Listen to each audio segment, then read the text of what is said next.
लोग समय समय पर मंदिर, दरगाह, गिरजाघर भी आते जाते रहते हैं। यहाँ तक तो सब सामान्य चलता रहता है और कोई विशेष परिवर्तन नहीं महसूस होता। जो भाग्य में है, जो ग्रह स्थितियां होती हैं, मिलता रहता है, लेकिन कभी कम तो कभी पूरा मिलता है। सामान्य व्यक्ति समझ भी नहीं पाता है कि कम मिल रहा है या फिर पूजा का फल पूरा मिल रहा है। किंतु जब कभी किसी विशिष्ट उद्देश्य के साथ संकल्पित हो कोई पूजा अनुष्ठान साधना शुरू की जाती है, अनेकानेक बाधाएं शुरू हो जाती हैं। घर में कलह हो सकता है, कार्यों में व्यवधान हो सकता है, दुर्घटनाएं हो सकती हैं, अशुभ अमंगल शकुन होने लगते हैं। पूजा साधना के समय लगता है जैसे कोई और भी हो साथ में, कोई आगे से चला गया, कोई पीछे से चला गया। कभी छाया सी महसूस हो सकती है, कभी आग लग सकती है, और भी बहुत कुछ डरावना हो सकता है। ऐसे में व्यक्ति घबरा जाता है और पूजा साधना बीच में छोड़ने की सोचने लगता है। क्या आप जानते हैं कि ऐसा तब क्यों होता है?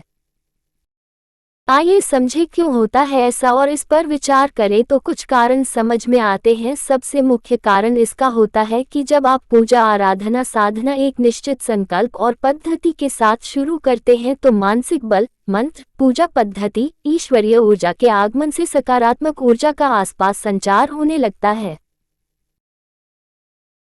ऐसे में अगर आपके आसपास नकारात्मक ऊर्जा का संचार या छाया हुई तो उससे सकारात्मकता से कष्ट होता है और वह उत्पात या उपद्रव शुरू कर देता है, जिससे उसकी उग्रता से स्थितियां उपद्रवकारी होने लगती हैं। एक समस्या शुरू होने से दूसरी समस्याएं क्रमशः उत्पन्न होने लगती हैं और व्यक्ति घबरा जाता है और सोचने लगता है उससे जरूर गलती हो रही है और स्थितियां बिगड़ रही हैं। पर मूल कारण वह नहीं समझ पाता कि कोई और नहीं चाहता कि परिवर्तन हो, अतः वह ऐसा कर रहा है क्योंकि परिवर्तन और सकारात्मकता के संचार से उसे स्थान छोड़ना पड़ जाएगा।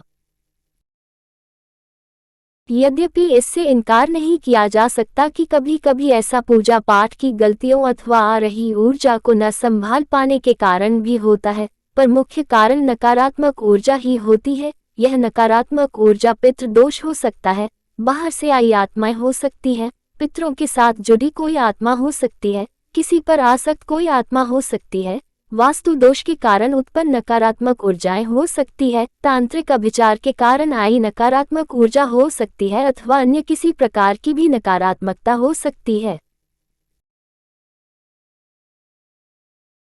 यदि आपके परिवार की उन्नति रुक जाए, अवनति दिखने लगे, कलह उपद्रव अनावश्यक हो, कार्यों में व्यवधान हो, अशुभ अमंगल शकुन अधिक होने लगे, बुरे स्वप्न आए, सपनों में भय लगे, कभी छाया आदि लगे आसपास या घर में, बच्चे बिगड़ने लगे, परिवार में सौमनस्य समाप्त होने लगे, पति पत्नी में अनावश्यक कलह हो, शारीरिक स्वास्थ्य में अनावश्यक उतार चढ़ाव आए, बार बार कोई बीमार भी हो और कारण भी न समझ में आए, हर काम में असफलता मिलने लगे, पैसे की आय पर्याप्त होने पर भी पूर्ति मुश्किल से हो, समझ में न आए कहाँ खर्च हो रहे हैं, आय व्यय में असंतुलन आ जाए, कर्जों की स्थिति आए, बार बार कार्य व्यवसाय में उतार चढ़ाव, हानि लाभ हो, कहीं स्थिरता न रहे, तो समझना चाहिए कि आप किसी न किसी प्रकार से नकारात्मक ऊर्जाओं की चपेट में हैं और आपको इनका उपचार करना चाहिए।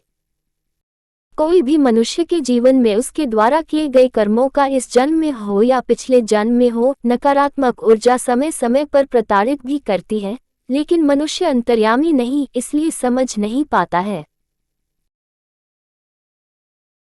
इनके उपचार का सबसे अच्छा उपाय सकारात्मक ऊर्जा का संचार बढ़ाना है, जिसका एक माध्यम पूजा साधना है। यदि घर में या आप पर नकारात्मक ऊर्जा का प्रभाव है या उपरोक्त लक्षण घर में या आप पर हैं, तो पूजा साधना पर उपद्रव भी हो सकते हैं, विघ्न आ सकते हैं।